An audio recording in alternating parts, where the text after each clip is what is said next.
Assalamualaikum warahmatullahi wabarakatuh. Innal hamdalillah nahmaduhu wa nasta'inuhu wa nastaghfiruh wa na'udzu billahi min shururi anfusina wa min sayyiati a'malina. May yahdihillahu fala mudilla lahu wa may yudlil fala hadiya lahu. Asyhadu an la ilaha illallah wahdahu la syarika lahu wa asyhadu anna Muhammadan abduhu wa rasuluh. Qala Allah ta'ala fi kitabihil karim, ya ayyuhalladzina amanu taqullaha haqqa tuqatih wa la tamutunna illa wa antum muslimun.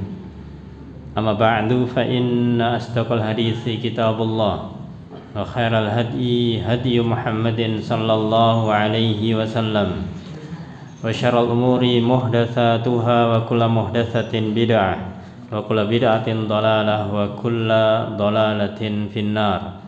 Allahumma salli ala Muhammad wa ala alihi wa ashabihi wa man tabi'ahum bi ihsanin ila yaumiddin.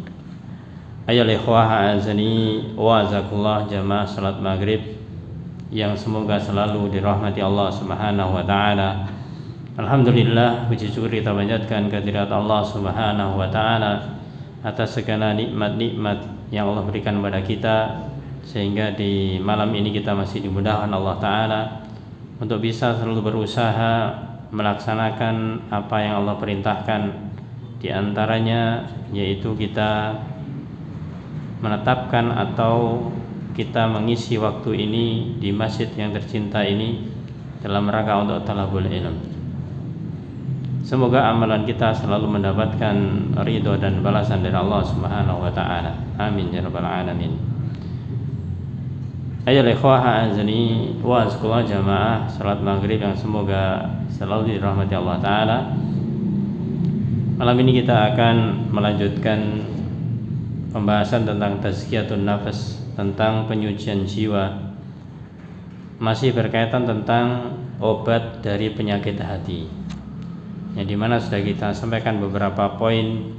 Yang terakhir kita sampaikan tentang bagaimanakah kita mengobati hati yang sakit itu dengan qiraatul Quran, juga dengan istighfar, dengan mohon ampun kepada Allah Subhanahu wa taala. Maka yang sangat mirip atau dekat dengan istighfar, sebagaimana sempat kita singgung di pertemuan sebelumnya, yaitu mengenai at-taubah. Hendaklah kita selalu mengobati penyakit-penyakit hati kita itu dengan bertaubat.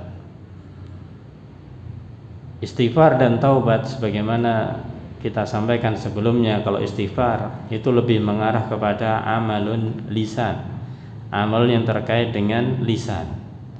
Adapun taubat ini, maka ini amalul qalb wal jawarih, itu amalan hati dan anggota badan. Maka ketika duanya ini tergabung, istighfar dan taubat, maka menjadilah amalan yang sempurna, yaitu amalan hati, amalan lisan, dan amalan anggota badan. Namun sebaliknya, ketika seseorang itu dia mengamalkan amalan lisannya, istighfar, mengucapkan astaghfirullah, astaghfirullah, astaghfirullahaladzim wa atubu ilaih, mengucapkan lisannya dengan itu, meskipun itu mendatangkan pahala, akan tetapi ketika ucapannya itu tidaklah kemudian dibarengi dengan qalb, dibarengi dengan hatinya, apalagi ucapan istighfar kemudian setelah dia istighfar berbuat lagi, maka ini tidak ada manfaatnya. Karena apa? Karena ketika dia itu minta ampun dari dosa yang dia lakukan, ternyata diulanginya lagi. Maka inilah pentingnya digabungkan dengan at-taubah. Maka sering kita dengarkan al-istighfar wa taubah, yaitu istighfar dan taubat. Maka sebenarnya lah, kalau kita mengingatkan diri kita, mengingatkan orang lain untuk banyak istighfar, itu maknanya sebenarnya tidak hanya dengan lisan saja. Istighfar dengan lisan tapi dibarengi dengan hati, meyakini bahwasanya kita banyak dosa dan mohon ampun kepada Allah, dan kemudian ditindaklanjuti dengan amal perbuatan, yang dimana perbuatan dosa itu harus ditinggalkan. sehingga masuk taubat di situ. Maka untuk lebih lengkapnya ketika kita mengatakan istighfar, maka diberi dengan at-taubah, al-istighfar wa taubah. Maka taubat pun juga demikian. Ketika dikatakan yang namanya at-taubah, maka berarti kita harus betul-betul bagaimanakah dengan hati kita. Dengan hati kita meyakini bahwasanya yang kita taubati adalah amalan yang tidak benar. Kemudian kita meninggalkan perbuatan itu, dan kita tidak akan mengulanginya lagi tentunya. Nah, disinilah kita akan sampaikan sedikit yang terkait dengan masalah taubat. Hati yang sakit adalah hati yang butuh penyembuhnya atau butuh obatnya. Di antara obatnya adalah masalah taubat ini. Secara pengertian, apa itu taubat? Disebutkan dalam kitab Tazkiyatun Nafs bahwasanya taubat itu adalah, atau taubat dari dosa ini adalah ar-ruju ila sattaril uyub, kembali kepada, yaitu zat yang bisa menutupi aib, kepada Allah. Ketika kita bertaubat, maka kita itu menginginkan aib-aib kita, dosa-dosa kita itu ditutupi. Yang berhak atau yang bisa menutupi adalah Allah Subhanahu wa taala. Menutupi bisa dalam arti kemudian sampai diampuni sehingga dibarengkan dengan istighfar itu. Wa 'allamil ghuyub, dan juga zat yang maha mengetahui hal yang gaib. Kadang-kadang seorang berbuat dosa atau kita berbuat dosa, tidak ada yang tahu. Karena yang tahu diri kita sendiri. Tapi Allah Ta'ala mengetahui apa saja yang kita lakukan. Maka ketika kita kembali kepada Allah Ta'ala yang merupakan zat yang Allah adalah penutup aib, yang bisa menutupi aib, kemudian juga zat yang mengetahui yang gaib, maka ini adalah awal jalannya orang-orang yang mereka ingin kembali ke jalan Allah Subhanahu wa Ta'ala. Jadi kalau kita ingin kembali kepada Allah Subhanahu wa Ta'ala, ingin taubat kepada Allah Ta'ala, maka adalah kita meyakini bahwasanya yang bisa menutup aib kita, yang mengetahui yang gaib adalah Allah Subhanahu wa Ta'ala. Kemudian taubat ini pula, ini merupakan modalnya orang-orang yang ingin sukses. Orang-orang yang sukses, khususnya sukses di akhirat. Kalau orang itu ingin sukses di akhirat, maka taubat ini adalah menjadi modalnya. Ibarat di dalam jual beli atau di dalam perdagangan, dalam bisnis. Orang ketika dia itu menginginkan bisnis, maka hampir-hampir tidak mungkin tanpa modal. Meskipun modal ini tidak selalu, kalau dalam masalah jual beli tidak selalu masalah harta. Mungkin modalnya yang berupa kepandaian dalam masalah bicara, menawarkan dagangan dan yang lainnya. Itu juga modal. Maka ketika kita ingin kembali kepada Allah Subhanahu wa Ta'ala, modalnya adalah taubat. Modalnya adalah taubat. Dan ini adalah sesuatu yang didahulukan oleh orang-orang yang menginginkan untuk kembali ke jalan Allah Subhanahu wa Ta'ala. Tidak diakhirkan tapi didahulukan. Ayyuhal ikhwah azani wa azakullah. Maka itulah yang sedikit makna dari taubat ini, yaitu kita kembali ke jalan Allah Subhanahu wa Ta'ala. Namanya kembali ke jalan yang benar para jamaah, berarti kita sebelumnya itu menyimpang. Awalnya kita di jalan yang benar. Kita ketika dilahirkan, maka kita berada di jalan yang benar. Maka kemudian karena faktor lingkungan kanan dan kiri, akhirnya terjerumuslah kita di dalam perbuatan-perbuatan yang tidak benar. Namanya perbuatan yang menyimpang. Dosa adalah perbuatan yang menyimpang. Maka hendaklah kita kembali ke jalan yang benar, yaitu ke jalannya Allah Subhanahu wa Ta'ala. Ayyuhal ikhwah azani wa azkullah. Maka seorang yang beriman, dia hendaklah harus dan selalu bertaubat kepada Allah Ta'ala. Kapan waktunya taubat? Maka waktunya tidak sekian waktu sekali, tapi kullayum, setiap hari. Sehingga kalau kita di setiap hari kita ada yang namanya zikir atau wirid. Kalau zikir adalah bacaan yang kita baca mungkin di waktu-waktu yang sesuai dengan kondisinya. Kalau wirid ini dirutinkan, bacaan yang itu dirutinkan jadilah namanya wirid. Mungkin kita mengucapkan astagfirullah wa atubu ilaih, maka ini kita baca di waktu-waktu yang kita tidak terikat waktu khusus, maksudnya setiap waktu. Dan bahkan Rasulullah SAW, meskipun beliau dosanya sudah diampuni oleh Allah Ta'ala, baik yang dahulu maupun yang akan datang, maka dari lisan mulia Rasulullah SAW, maka tidak kurang dari 100 kali, tidak kurang dari 100 kali dalam sehari. Bahkan disebutkan di dalam riwayat, beliau Rasulullah SAW dalam satu majelis, bukan dalam sehari, dalam satu majelis, maka beliau mengucapkan kalimat taubah, kalimat taubat. Jadi semacam majelis, katakanlah ketemu dengan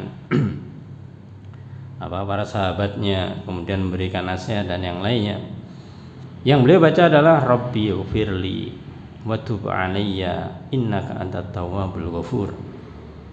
Rabbi ighfirli, ya Allah, Rabb, ighfirli, ampunilah aku, wa tub alayya, dan terimalah taubatku, innaka antat tawwab al ghafur, sesungguhnya engkau ya Allah adalah zat yang maha penerima taubat lagi maha pengampun. Nah, kalimat ini menunjukkan bahwasanya Rasulullah SAW walaupun dosanya telah diampuni, bukan berarti kemudian tidak meminta ampun, tapi justru karena kemuliaan akhlak Rasulullah SAW, maka kalimat ini selalu diucapkan, bahkan dalam satu majelis sampai 100 kali. Ada riwayat yang lainnya yang di bagian akhir yang berbeda, di mana disebutkan dalam kebiasaan Rasulullah SAW ketika mengucapkan kalimat taubat dalam majelisnya, Rabbi firli wa tub alayya innaka antat tawwab anta tawwabun rahim. Kalau tadi at-tawwabul ghafur, kalau ini tawwabun rahim. Ya Allah, ampunilah aku dan terimalah taubatku, sesungguhnya engkau adalah zat yang maha penerima taubat lagi maha penyayang. Maka di sini menunjukkan para jamaah bagaimanakah kita hendaklah betul-betul meneladani beliau Rasul sallallahu alaihi wasallam. Kalau beliau saja dalam sehari, minimal dalam sehari, ini dalam satu majelis, berarti bisa lebih dari itu mengucapkan kalimat taubat 100 kali, maka selayaknya bagi kita juga meneladaninya. Meskipun kita tidak mengharuskan untuk dihitung, ya artinya sudah 100 berhenti, enggak, tapi kita mengucapkan sebanyak-banyaknya. Untuk bisa katakanlah membiasakan diri yang banyak, minimal 100 jadi latih. Misalkan kita biasakan di dalam, katakanlah di waktu qabla shalah, ba'da shalah, kita mengucapkan zikir ini, ya astaghfirullah wa atubu ilaih, misalkan demikian, atau dengan lafaz yang disebutkan Rasulullah SAW tadi itu, maka kita biasakan ini ba'da salat ini berapa kali, ba'da salat ini berapa kali. Kalau itu genap sudah 100 misalkan, istiqomahkan, nanti ditambah dengan yang lain, maka itu berarti minimal 100 kali. Ayo ikhwah azani wa asqullah, kalimat yang kita ucapkan ini baru memiliki dampak, baru memiliki asar kalau tidak hanya kita ucapkan, akan tetapi kita fahami maknanya, kita fahami isinya. Betapa banyak orang memudah untuk mengucapkan astagfirullah, astagfirullah, astagfirullah, banyak. Tapi betapa menyedihkan ketika di satu saat dia itu mengucapkan kata istighfar, astagfirullah, astagfirullah, tapi selesai mengucapkan itu langsung berbuat yang namanya kemaksiatan. Nah, ini orang yang tidak memahami bahwasanya dia itu sedang mohon ampun kepada Allah yang pada akhirnya dia mengulangi perbuatan salah lagi. Nah, kembali kepada taubat ya ikhwah azani wa azakumullah. Di antara ayat Allah Subhanahu wa taala yang sekian banyak yang terkait dengan masalah taubat, Allah Ta'ala berfirman di dalam surat An-Nur ayat 31, Allah berfirman, "Wa tubu ilallahi jami'an ayyuhal mu'minun la'allakum tuflihun." Wa tubu ilallah, taubatlah kalian kepada Allah Subhanahu wa taala jami'an, seluruhnya. Siapa yang disuruh taubat ini? Ayyuhal mu'minun, wahai orang-orang yang beriman. Yang diseru para jamaah itu adalah orang-orang yang beriman, bukan orang-orang yang kafir. Orang-orang yang kafir, tapi orang yang beriman. Karena kalau orang kafir diserunya bukan untuk taubat, diserunya untuk apa? Masuk Islam dulu. Kalau dia taubat kemudian tapi tidak masuk Islam, ya sama saja. Maka dakwah kepada orang kafir adalah mengajak mereka masuk Islam. Tapi orang-orang yang beriman, yang sudah memiliki keimanan orang muslim, maka diajak untuk bertaubat kepada Allah Subhanahu wa taala. Apakah orang beriman ini banyak dosa sehingga disuruh bertobat seluruhnya tanpa kecuali? Maka jawabannya na'am. Ya. Jawabannya adalah na'am. Karena Rasul bersabda, kullu bani Adam khata. Setiap anak Adam pasti melakukan kesalahan dan berulang-ulang. Wa khairul khata'in at-tawwabun, dan sebaik-baik yang dia berbuat salah, berbuat dosa, yang mau bertaubat. Jadi kalau kita berbuat salah dosa para jamaah, jangan kita apa bahasanya? Jangan kita stres. Wah, dosanya ini kemarin berbuat dosa, yang kemarin lusa juga demikian, sekarang berbuat dosa lagi. Apa nanti kalau saya minta ampun kepada Allah diampuni? Ya, maka ingatlah bahwasanya di sini Allah perintahkan orang yang beriman, kalau kita mengaku sebagai beriman, lakukan yang namanya taubat ini. Tidak ada bahasa kita yaitu stres itu tidak boleh, putus asa itu tidak boleh. Tapi kita harus kembali kepada Allah, meskipun kita itu masih berulang-ulang untuk melakukan yang namanya kesalahan. Tujuannya di dalam ini disebutkan la'allakum tuflihun, agar kalian menjadi orang-orang yang falah, orang-orang yang beruntung. Orang-orang yang beruntung. Ini menunjukkan bahwasanya orang yang beriman, yang dia itu memiliki sifat membiasakan diri taubat kepada Allah Subhanahu wa taala, dia akan beruntung. Beruntung baik itu di dunia maupun di akhirat. Maka tentunya para jamaah, kita menginginkan keberuntungan itu ada pada diri kita. Maka sifat seorang mukmin hendaklah dia itu membiasakan diri untuk bertaubat. Nah, adapun syaratnya secara singkat saja sebagaimana sering kita ulangi, kalau kita menginginkan taubatan nasuha, taubat yang benar, maka yang pertama harus kita menyesali an-nadam, menyesali perbuatan dosa yang kita lakukan. Jadi kita harus menyesali. Maka di dalam musnad dikatakan bahwasanya an-nadmu taubah, bahwasanya penyesalan adalah taubat. Yang artinya kalau orang itu bertaubat, maka wajib baginya menyesali apa yang dia telah perbuat. Tapi kalau seorang itu kemudian saya sudah taubat kepada Allah tapi tidak ada penyesalan, ini tidak benar. Karena kalau penyesalan ini tidak ada, nanti syarat kedua dan ketiga tidak akan terwujud. Syarat yang kedua adalah al-iqla', yaitu meninggalkan perbuatan dosa tersebut. Kalau sudah menyesali, namanya orang menyesal, dia itu tidak mau mengulanginya lagi dan dia meninggalkan. Makanya yang ketiga adalah berjanji tidak mengulanginya lagi. Itulah syarat taubat. Menyesali, meninggalkan, dan berjanji tidak mengulanginya lagi. Ini syarat taubat yang benar. Adapun ketika taubat itu berkaitan dengan hakul adami, yaitu hak anak Adam sesama manusia, maka ditambah syarat yang keempat, yaitu harus mengembalikan haknya. Apakah meminta maaf? Apakah dia itu ketika punya hutang harus mengembalikan? Dia pinjam barang harus dikembalikan? Intinya yaitu mengembalikan haknya. Kalau ini tidak dilakukan, urusannya belum selesai, taubatnya belum selesai. Maka sebenarnya kalau urusan kita itu dengan Allah Subhanahu wa taala lebih mudah dibandingkan urusan kita dengan sesama manusia. Karena sebutkan di dalam doanya Rasulullah SAW bahwasanya Allah adalah innaka antat tawwab, sesungguhnya adalah zat yang maha penerima taubat. Allah pasti menerima taubat hamba.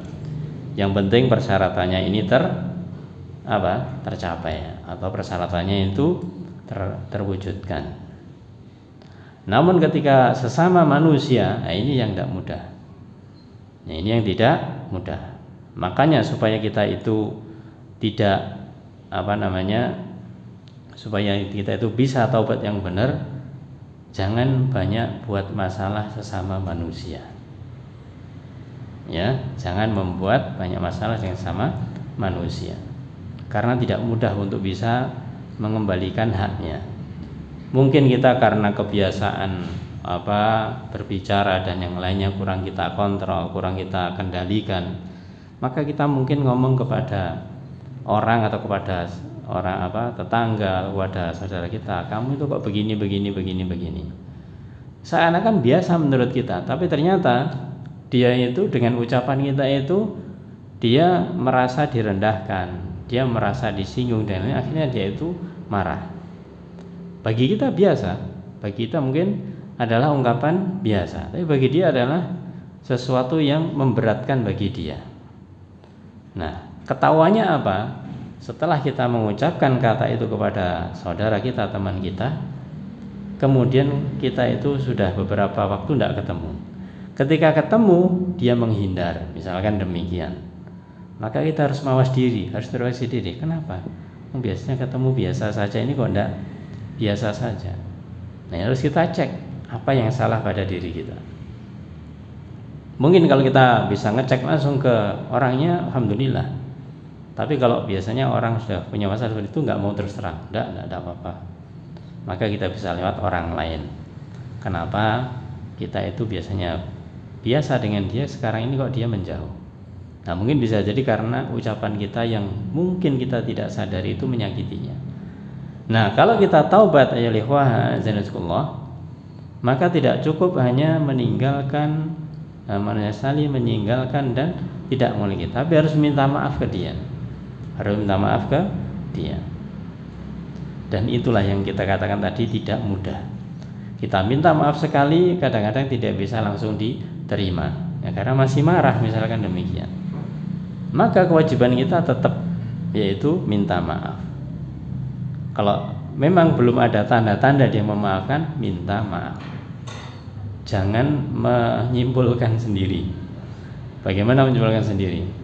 Kita tahu salah kita dengan orang lain, kita apalagi tidak menemuinya, kita cuma lewat WA saja misalkan, ya, di WA. Ya Afwan, kemarin saya ngomong ini, mohon maaf ya, dimaafkan. Dia tidak jawab.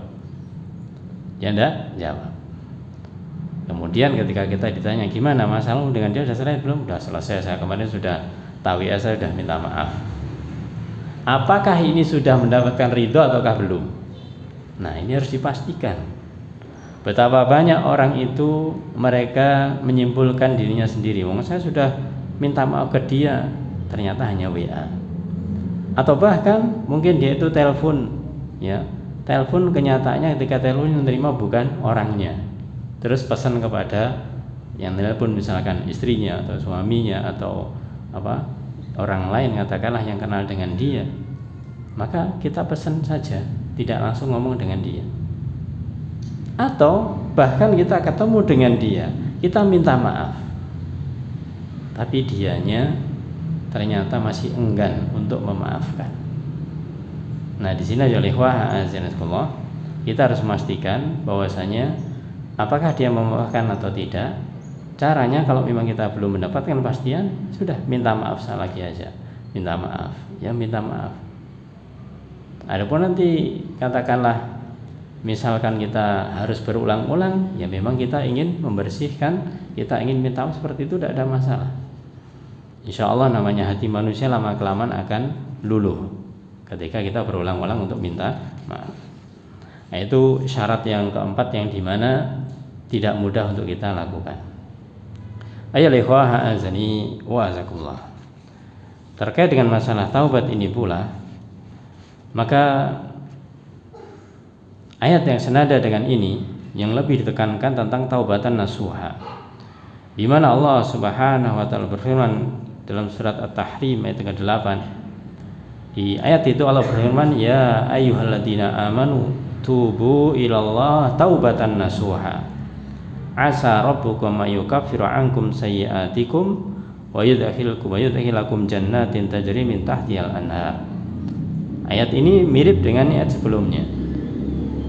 Sekarang lebih tegas panggilan dari Allah, ya ayyuhalladzina amanu, wahai orang-orang yang beriman. Dipanggil dulu orangnya, baru kemudian tubu ilallah. Kalau yang pertama adalah disuruh taubat, panggilannya di belakang. Mirip. Nah, ini ditekankan belakangnya lagi, yaitu taubatan nasuha. Wahai orang beriman, taubatlah kalian kepada Allah, kembalilah kalian kepada Allah dengan sebenar-benar kembali. Taubatan nusuh. Namanya an-nushu fit taubah huwa tahlisuha min kulli ghamsin wa naqsin wa fasadin. Namanya an-nush itu adalah kemurnian atau kejernihan. Tahlisuha yaitu memurnikan dari berbagai macam noda, berbagai macam kekurangan, berbagai macam kerusakan. Ini namanya nus atau nasuha.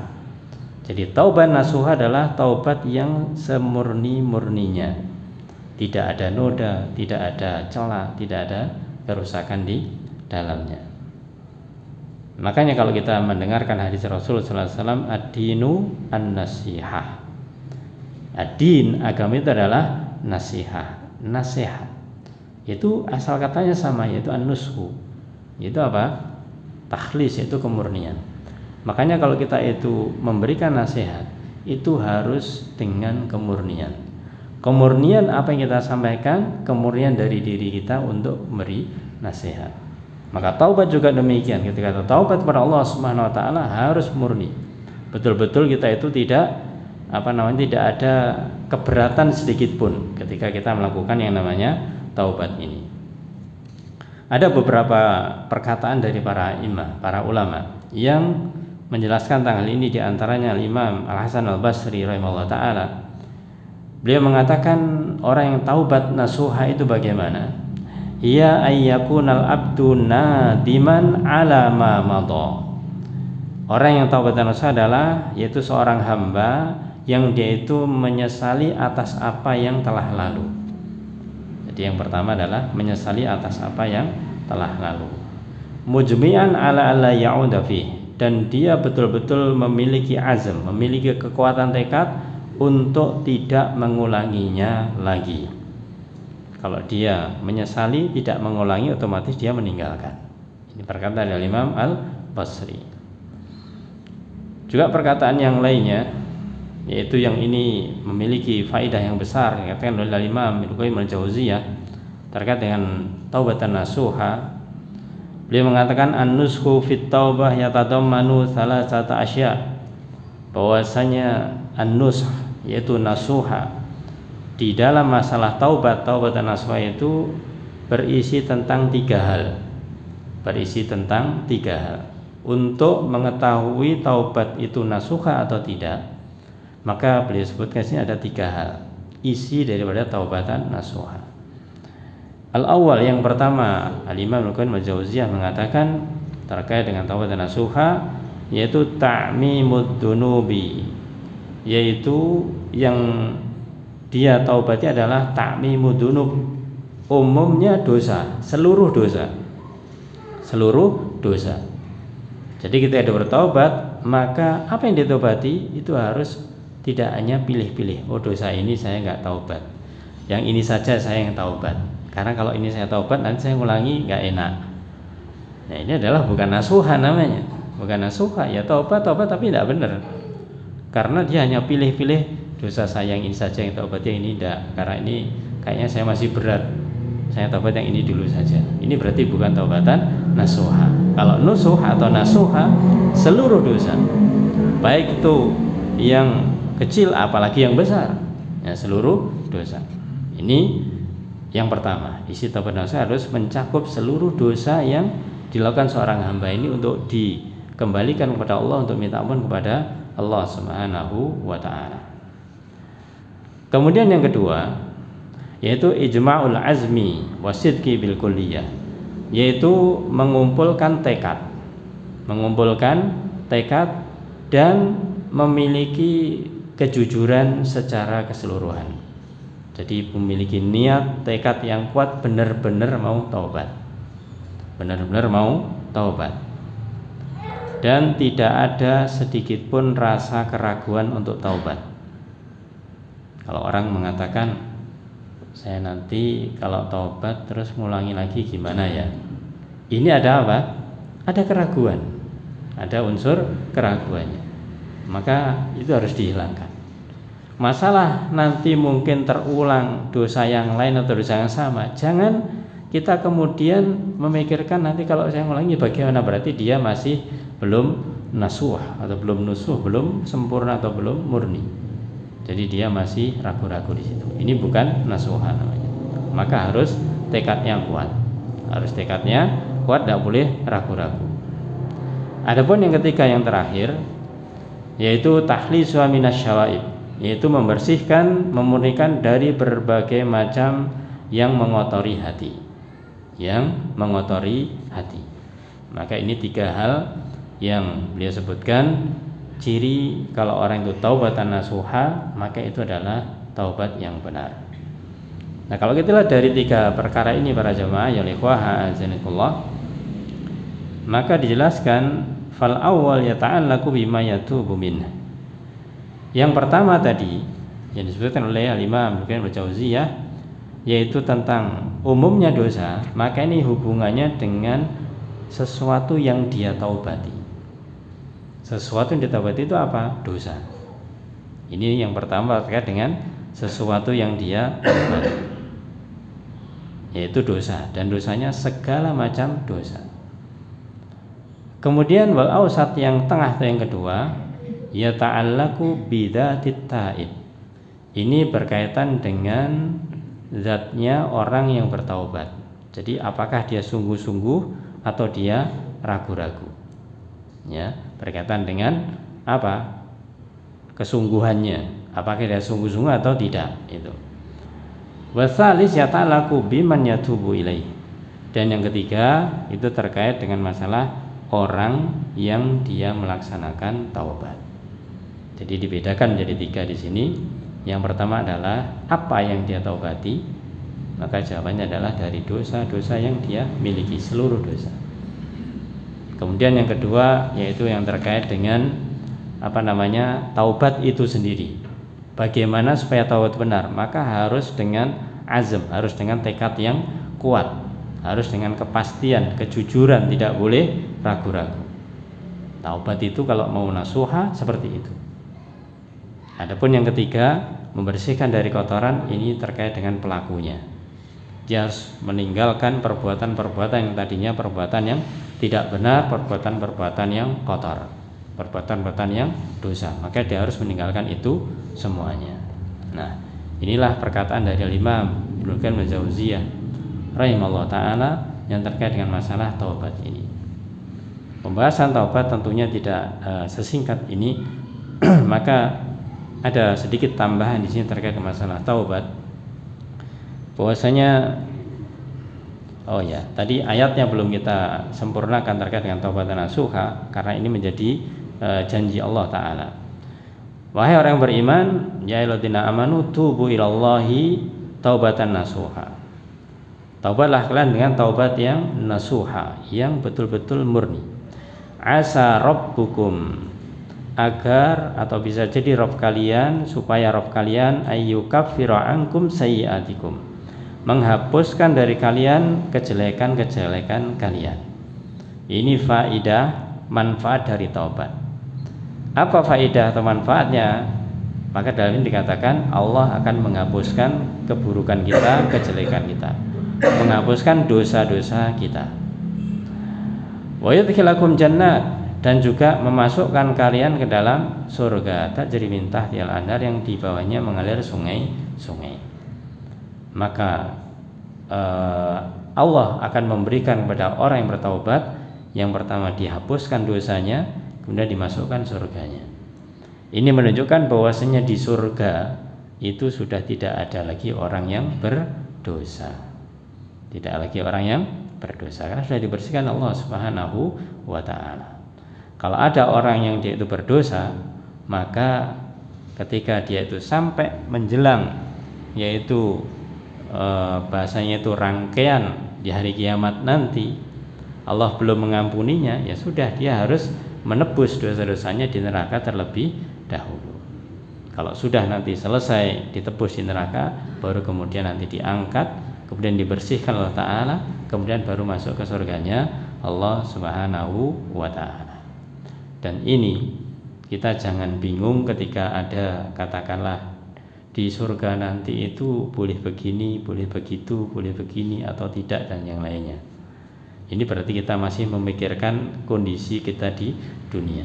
Misalkan terkait dengan masalah khamar, di surga boleh minum khamar. Nah, ya, di surga minumannya diantara adalah khamar. Nah, kita jangan kemudian, loh, kan khamar itu haram. Nah, inilah ketika kita tidak memahami alam, ada alam dunia, ada alam barzakh, ada alam akhirat, ya kita nanti akan bingung.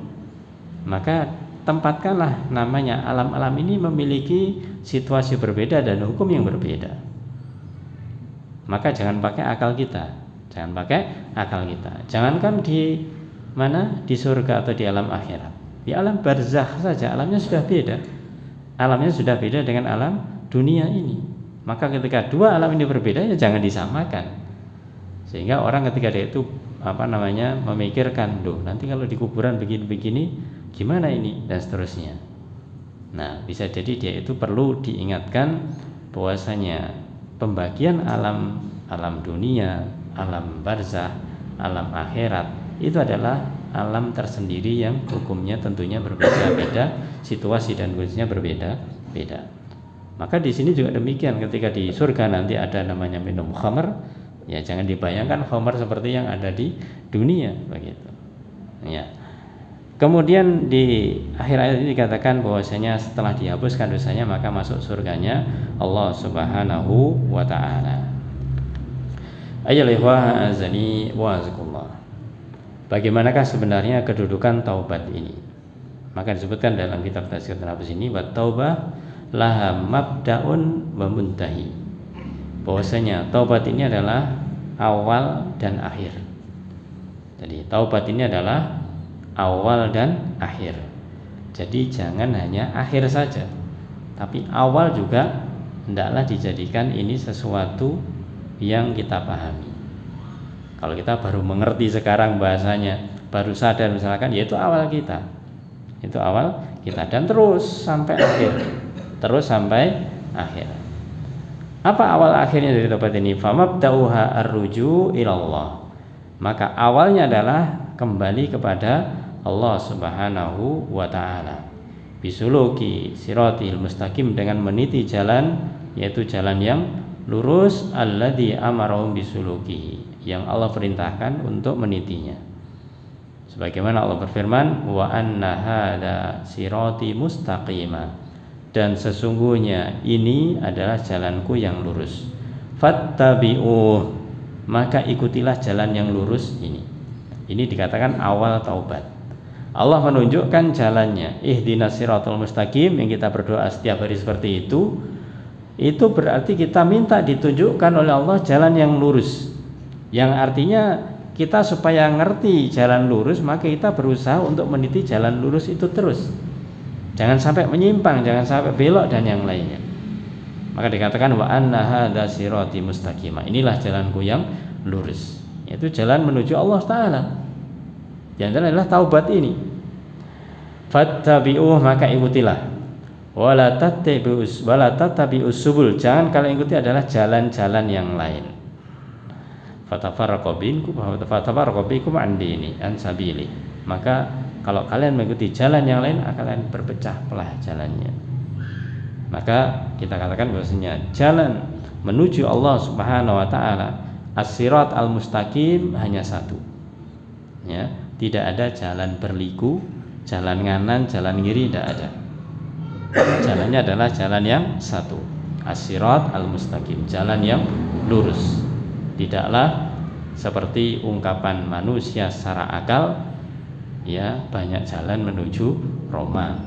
Ya, itu kalau ke luar negeri semacam itu. Tapi menuju jannahnya Allah Ta'ala jalannya satu. Jalannya adalah yaitu di jalannya Allah Subhanahu wa Ta'ala. Mengikuti apa yang Allah perintahkan, menjauhi larangannya. Mengikuti apa yang Rasul perintahkan, menjauhi larangannya. Maka ini adalah as-sirat al-mustaqim. Maka ini jalan yang harus ditempuh. Ini dikatakan dengan awalut taubah atau mabda'ut taubah. Awal taubat adalah kita selalu meniti jalan yang lurus ini. Bagaimana dengan akhirnya? Wa nihayatuha arruju ilaihi fil mi'ad. Maka akhirnya adalah kita kembali kepada Allah di akhirat kelak, di hari kiamat kelak. Di hari kiamat kelak, yaitu kita akan kembali kepada Allah Ta'ala, yaitu kepada surganya Allah Subhanahu wa Ta'ala. Orang bertaubat nanti akan meniti atau menuju kepada pintu surganya Allah Subhanahu wa Ta'ala. Maka di ayat Allah Subhanahu wa Ta'ala sebagai penutup dari kajian kita kali ini, yaitu Allah berfirman, wa man taba wa amila sholihan fa innahu yatubu ilallahi mataba. Ya, dalam surat Al-Furqan. Baman taba, dan barang siapa yang bertaubat. Nah, perhatikan setelahnya, wa amila sholihan. Dia taubat dan beramal soleh. Bukan setelah taubat diam saja. Sudah taubat kemudian dia itu tidak melakukan amalan yang soleh. Maka supaya nasuha, supaya benar-benar taubatnya nasuha, maka dia beramal soleh. Fa innahu yatubu ilallah mataba. Sesungguhnya dia itu bertaubat kepada Allah dengan sebenar-benar taubat. Dengan sebenar-benar taubat. Maka ya ikhwah azani wa azakullah, marilah kita itu memahami atau mengingat bagian yang akhir ini, bahwasanya perjalanan kita menuju Allah Subhanahu wa Ta'ala ini adalah perjalanan yang bisa dikatakan panjang, bisa dikatakan pendek. Dan panjang pendeknya itu Allah yang menentukan. Maka kalau kita mengatakan perjalanan yang panjang, maka kita harus bagaimanakah memiliki bekal yang panjang, bekal yang banyak, bekal yang cukup. Kalau kita mengatakan perjalanan kita itu pendek, maka jangan sia-siakan waktu yang pendek ini. Ya, manfaatkan sebaik-baiknya waktu yang pendek ini untuk sukses di hadapan Allah Ta'ala. Maka caranya dengan taubat ini. Taubat adalah awal perjalanan kita dan akhir perjalanan diri kita. Semoga Allah Subhanahu wa Ta'ala memudahkan kita untuk bisa bertaubat kepada Allah Ta'ala di dalam setiap saat, dan kita bisa mewujudkan di dalam amal perbuatan kita sehari-hari, sehingga kita betul-betul menjadi orang yang taubat yang sebenarnya. Amin ya rabbal alamin. Wallahu a'lam bishawab. Kita cukupkan sampai di sini dengan kafaratul majelis. Subhanakallahumma wa bihamdika asyhadu an la ilaha illa anta astaghfiruka wa atubu ilaik. Assalamualaikum warahmatullahi wabarakatuh.